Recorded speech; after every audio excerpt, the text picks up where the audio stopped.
तो नमस्कार दोस्तों, मेरा नाम है कौशल कामरा और आज मैं आ गया हूँ आप लोगों के सामने एक कहानी लेकर जो है मोहाली की एक लड़की की, जिसने अपने भाई बहनों के साथ मिलकर एक फ़्लैट रेंट किया और उसके बाद उनके साथ क्या हुआ हम जानेंगे आगे कहानी में। कहानी शुरू करने से पहले एक रीत पूरी कर लेते हैं हर बार की तरह कि अगर आप इस चैनल पर नए हैं तो सब्सक्राइब कर दीजिए, बेल आइकन प्रेस कर दीजिए ताकि आगे आने वाले समय में मैं जो रियल इंसिडेंट्स पे वीडियो लाऊंगा आप उन्हें मिस ना करें। तो करते हैं हमारी कहानी की शुरुआत। मधु, जिसकी उम्र 25 साल है, लेकिन आज से 4 साल पहले 2019 के आसपास मधु अपने पेरेंट्स के साथ मोहाली में रहती थी। मधु के घर में 6 लोग हैं। मधु, उसका बड़ा भाई अनमोल, उसकी 2 बहनें और उसके मम्मी पापा। मधु के फादर थोड़े से रूड और स्ट्रिक्ट बिहेवियर के हैं, तो सभी बच्चों की उनसे थोड़ी सी कम बनती है। वो बहुत ज़्यादा स्ट्रिक्ट हैं और किसी को भी कुछ भी कह देते हैं, डांट देते हैं। और वहीं मधु और उसके भाई बहनों में बहुत प्यार और बहुत एकता है। वो लोग हमेशा साथ में बैठकर खाना खाते और बातें करते करते वहीं एक साथ सो जाया करते थे। मधु और उनके भाई बहनों की उनके पापा से बहुत कम बनती थी। एक दिन अपने पापा से लड़ाई होने के बाद सब लोगों ने फैसला किया कि वो लोग घर छोड़कर चले जाएंगे और कहीं और रहेंगे। सब लोगों ने रेंट पे ब्रोकर के थ्रू फ्लैट देखने शुरू किए। क्योंकि सबके सब फ्लैट वो लोग खुद नहीं देख सकते थे, तो ब्रोकर्स जो फोटोज भेजता था उससे वो लोग वो फ्लैट फाइनल करने की कोशिश कर रहे थे। अब इन्होंने एक व्हाट्सएप पे ग्रुप बना लिया था जिसमें किसी भी ब्रोकर्स की अगर फोटोज़ आती फ्लैट्स की तो वो लोग उसमें शेयर करते और उसी के अकॉर्डिंग अपना फ्लैट फाइनल करने की कोशिश कर रहे थे। एक दिन मधु को एक ब्रोकर ने एक वेल फर्निश्ड फ्लैट की फ़ोटोज़ भेजी। नॉर्मल सोसाइटी रेट्स के अकॉर्डिंग 70% रेट पर उन लोगों को ये फ्लैट मिल रहा था और ऑनर की कोई बहुत ज़्यादा फॉर्मेलिटीज़ भी नहीं थी। सबको फ्लैट बहुत ज़्यादा पसंद आया क्योंकि वो वेल फर्निश्ड था और उसमें सब बर्तन से लेके गैस से लेके सब कुछ था। तो सबने जल्दी से जल्दी शिफ्ट होने का फैसला किया। सबको ऐसा लगा कि शायद ऑनर इसका बहुत अमीर है और अब्रॉड रहता है, इसलिए बहुत ज़्यादा फॉर्मेलिटीज़ नहीं है। उस फ्लैट के ऊपर एक केयर टेकर रहता था जो हफ्ते में 6 दिन बाहर रहता और सिर्फ संडे को घर आता और मंडे को सुबह होते ही वो वहाँ से निकल जाता था। सबने फ्लैट में शिफ्ट होने का फैसला कर लिया था, तो सब लोग अपनी अपनी पैकिंग करना शुरू कर दिए। अगले दिन 24 मार्च 2019 सुबह 11 बजे संडे, मधु अपने भाई बहनों के साथ उस फ्लैट के बाहर पहुंच गई। ब्रोकर से फ़ोन पर ही फ्लैट की डील फाइनल हो चुकी थी। उसने ऊपर रहने वाले केयर टेकर से चाबी लेने के लिए कह दिया था और क्योंकि संडे था तो वो केयर टेकर भी घर पर ही था। मधु ने ऊपर वाले दरवाजे की डोरबेल बजाई। मधु को बाहर खड़ा देखकर एक 40-45 साल का आदमी नीचे आया और उसको चाबी पकड़ा दी। जब तक वो आदमी नीचे आया तब तक ब्रोकर भी वहां पर पहुंच चुका था, क्योंकि घर से निकलने से पहले मधु ने ब्रोकर को फोन कर दिया था कि वो लोग फ्लैट के लिए निकल रहे हैं। मधु ने बताया कि उस आदमी को देखकर ऐसा लग रहा था कि जैसे वो आदमी मधु को कुछ कहना चाहता हो, लेकिन ब्रोकर के खड़े होने की वजह से वो कुछ भी नहीं कह पाया। उसने मधु को बातों ही बातों में कहा भी कि आप मेरा नंबर ले लीजिए, अगर आपको कोई ज़रूरत हो तो मुझे फ़ोन कर लीजिएगा। अब इससे पहले ब्रोकर कुछ बोलता, मधु ने खुद ही उस आदमी को मना कर दिया। चाबी देकर वो आदमी ऊपर चला गया। मधु के बड़े भाई ने ब्रोकर को पैसे दिए और चाबी लेकर फ्लैट का ताला खोला। मधु आज अंधेरे से इतना डरती है कि वो अकेले कहीं भी नहीं जा सकती, लेकिन शायद अगर मधु उस आदमी का इशारा उस दिन समझ जाती तो शायद आज मधु अंधेरे से इतना न डरती होती। मधु और उसके भाई बहनों ने जैसे ही फ्लैट के अंदर कदम रखा, सबको अचानक से बहुत ज़्यादा नेगेटिविटी फील हुई। लेकिन नए फ्लैट का एक्साइटमेंट था और पहली बार ये लोग घर से बाहर रह रहे थे, तो किसी ने एक दूसरे से कोई बात नहीं की। ये लोग जब फ्लैट में शिफ्ट हुए तो वहाँ खूब गंदगी थी। मधु ने और उसकी बड़ी बहन ने फ्लैट की सफाई करना चालू की। फ्लैट में हवन की कुछ राख और गेहूं बिखरी पड़ी थी। उस हॉल में 1 महीने पहले कोई पूजा हुई थी, जिसकी वजह से हवन सामग्री वहां पर बिखरी हुई थी।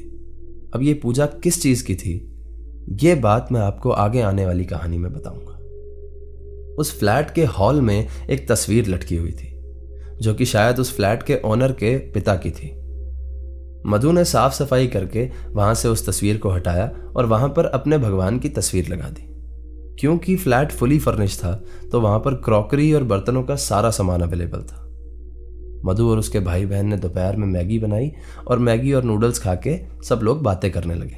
अनमोल ने अब तक घर पे फोन करके बता दिया था कि ये लोग अपने पापा से नाराज होकर घर छोड़ चुके हैं।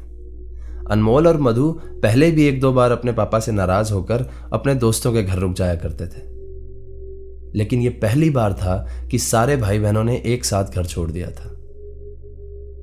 अनमोल की मम्मी को लगा कि उसी तरह से ये लोग घर छोड़कर अपने दोस्तों के यहाँ रुके होंगे, लेकिन जब उन्हें पता लगा कि सबने रेंट पे एक फ्लैट ही ले लिया है तो उनकी मम्मी ने बहुत गुस्सा किया।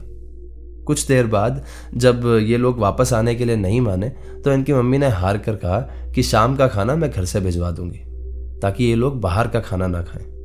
मधु ने बताया कि जब वो लोग उस फ्लैट के बर्तन यूज कर रहे थे या क्रॉकरी को हाथ लगा रहे थे तब भी मधु को बहुत ज्यादा नेगेटिविटी फील हुई। मधु के पड़ोस में एक अंकल रहा करते थे जिन्हें ये सब चीजों का आभास बहुत जल्दी हो जाता था। शाम के 7-8 बज रहे थे। सब लोग थककर अपने अपने रूम में रेस्ट करने लगे। सबने एक एक रूम बांट लिया। एक रूम में मधु की दोनों बहनें और दूसरे रूम में मधु और उसका भाई रेस्ट करने के लिए चले गए। 8 बजे के करीब वो अंकल खाना लेकर आते हैं। उन्होंने जैसे ही फ्लैट में कदम रखा वो वहीं रुक गए। सबके लाख कहने के बाद भी वो अंकल फ्लैट के अंदर नहीं आए। उन्होंने घर जाके मधु की मम्मी को बताया कि वो फ्लैट कुछ ठीक नहीं है, उन्हें वहां पर कुछ अजीब सी फीलिंग आने लगी थी। उन्होंने ये भी बताया कि उस फ्लैट में कदम रखने के बाद उनका पूरी बॉडी भारी भारी सी महसूस होने लगी थी। क्योंकि शाम बहुत हो गई थी तो मधु और को ज्यादा डर ना लगे इसलिए उन्होंने मधु और को कुछ नहीं बताया। लेकिन अगर शाम में ही उनकी मम्मी उनको वहां से ले आई होती तो शायद उनके साथ ये सब ना होता। शाम के 9 साढ़े 9 के करीब सबने साथ बैठकर खाना खाया और बातें करने लगे। करीब 10:30-11 बजे के आसपास सब लोगों ने सोने का फैसला किया। अब सब लोगों को अंदर से बहुत ज्यादा नेगेटिव फीलिंग आ रही थी तो सबने सोचा कि आज एक साथ सो जाते हैं। सब लोग एक ही कमरे में सोने लगे। अभी मधु और उसके सारे भाई बहन सोए ही थे कि मधु को बाहर कुछ गिरने की आवाज आई। मधु बहुत डरी हुई थी इसलिए उसने इस बात को इग्नोर किया और सोई रही। थोड़ी ही देर बाद बाहर से ऐसी आवाज आई जैसे किसी ने स्टोर के रूम पे बहुत जोर से पंच किया। यह आवाज इतनी जोर से आई कि सब उठ गए। मधु ने अनमोल के साथ जाकर स्टोर का गेट चेक किया। जब वहां पर चेक किया तो वहां पर कोई भी नहीं था। मधु बहुत ज्यादा डर गई थी तो वो दोनों भागकर फिर से अपने कमरे में आ गए। कुछ देर वो लोग बैठे रहे और उसके बाद फिर से उन्होंने सो जाने का फैसला किया। वो लोग फिर से लेटे ही थे कि इस बार बाहर से ऐसे आवाजें आने लगी जैसे स्टोर के गेट को कोई जोर जोर से लात घूंसों से पीट रहा हो।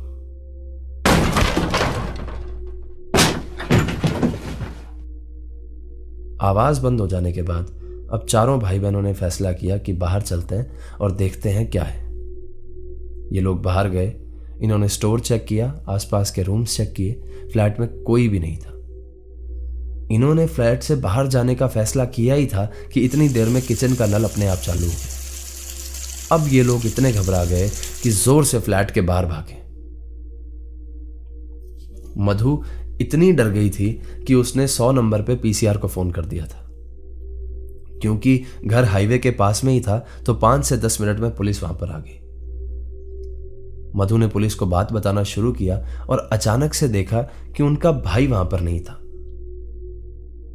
सबने जोर जोर से अनमोल अनमोल चिल्लाना शुरू किया। आसपास देखा, कोई भी नहीं था। इतनी देर में डर के मारे उनकी बहन ने अपने पापा को फोन कर दिया था और सारी बात बता दी थी।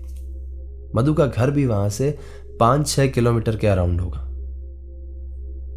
जैसे ही अनमोल नहीं मिला, थोड़ी देर में शांति हुई तो घर के अंदर से रोने की आवाजें आने लगी। मधु और सब भागकर घर के अंदर गए। अंदर जाकर देखा कि उनका भाई स्टोर के गेट से सटकर घुटनों पे अपना चेहरा चिपका के रो रहा था। मधु ने जब उसको आवाज दी तो मधु ने जो देखा वो आप सोच भी नहीं सकते। जैसे ही उसके भाई ने चेहरा ऊपर किया तो उसकी शक्ल हूबहू उस आदमी से मिल रही थी जिसकी तस्वीर हॉल में लटकी थी। अनमोल की शक्ल को देखकर ऐसा लग रहा था जैसे उसकी उम्र 30-40 साल बढ़ गई हो। वो जोर जोर से चिल्ला चिल्ला कर रो रहा था। अब क्योंकि उस तस्वीर को मधु ने हटाया था तो और कोई नहीं जानता था कि उनके भाई के चेहरे के साथ क्या हो रहा है। मधु समझ चुकी थी कि अनमोल पजेस हो चुका है। मधु ने जैसे ही उसके करीब जाने की कोशिश की तो अनमोल ने उसे घूर कर देखा। अब अनमोल जोर जोर से चिल्लाने लगा था और रोने लगा था कि मुझे मेरे बेटे से मिलवा दो, मुझे मेरे बेटे से मिलवा दो, उसे बुला दो प्लीज, मेरे बेटे से मिलवा दो। अपने भाई के मुंह से यह सब सुनकर मधु के होश उड़ चुके थे। क्योंकि संडे था, इतना शोर और पुलिस वालों को नीचे देखकर वो केयर टेकर भी नीचे आ गया। घर पास में होने के कारण कुछ ही देर में मधु के पापा भी वहां पर पहुंच गए। अनमोल के चेहरे पर वैसे एक्सप्रेशंस देखकर, उसकी लाल आंखें देखकर, उसके आंखों के नीचे काले गड्ढे देखकर मधु के पापा की रूह कांप गई थी। मधु की बहनों ने और पुलिस वालों ने किसी तरह से मिलकर अनमोल को खींचा और उसको बाहर ले आए। मधु के पापा सबको घर ले गए। केयर टेकर से पूछने पर यह बात सामने आई कि जिस आदमी की तस्वीर हॉल में लटकी थी उस आदमी की मौत 1 महीना पहले हो चुकी थी और उसके मरने के बाद उस घर में वो पूजा करवाई गई थी जिसकी सामग्री ने सफाई करते हुए हॉल में मिली थी। उस आदमी का नाम जसविंदर सिंह था। जसविंदर सिंह जी उस घर में उस केयर टेकर के साथ रहते थे जो ऊपर रहता था। उनके बच्चे कनाडा शिफ्ट हो गए थे और बहुत ही जल्दी जसविंदर सिंह जी भी कनाडा शिफ्ट होने वाले थे। लेकिन कुछ दिनों से जसविंदर सिंह जी की तबीयत बहुत खराब चल रही थी और वे अपने बच्चों से जिद कर रहे थे कि इंडिया आ जाओ और एक बार उनसे मिल जाओ। थोड़े कामों के चलते उनके बच्चे इंडिया नहीं आ पाए, या कहें कि थोड़ी केयरलेसनेस के चलते कि केयर टेकर वहां पर उनके साथ है, इस चक्कर में वो लोग इंडिया नहीं आए। एक दिन जसविंदर जी की तबीयत बहुत ज्यादा खराब हो गई और इससे पहले कि एम्बुलेंस घर पहुंचती उनकी डेथ हो गई। जसविंदर सिंह जी अपने अंतिम समय में अपने बच्चों के लिए तड़प रहे थे और तड़पते तड़पते ही उनकी डेथ हो गई और शायद उन्हें मुक्ति नहीं मिल पाई। अनमोल को अगले दिन एक पंडित जी के पास ले जाया गया जिन्होंने उसके हाथ पे एक मोली बांधी और उसकी शुद्धि के लिए एक पूजा की। लेकिन उस रात को अनमोल के घर में भगवान के भजन सारी रात स्पीकर पे बजे और डर के मारे कोई भी नहीं सोया। उसके बाद उन्होंने अनमोल को कभी तंग नहीं किया और अनमोल आज पूरी तरह से सही है। तो ये थी दोस्तों आज की वीडियो। अगर आप लोग यहाँ तक आए हैं इसका मतलब है कि आप लोग ने वीडियो पूरी देखी है। तो अगर वीडियो पसंद आई हो तो अपने कमज़ोर दिल वाले दोस्तों के साथ इस वीडियो को ज़रूर शेयर करिएगा। अगर आपके पास भी कोई ऐसी स्टोरी है तो आप हमारे नीचे दिए गए जीमेल एड्रेस पे हमारे साथ उसे शेयर कर सकते हैं। धन्यवाद, मिलते हैं अगली वीडियो में।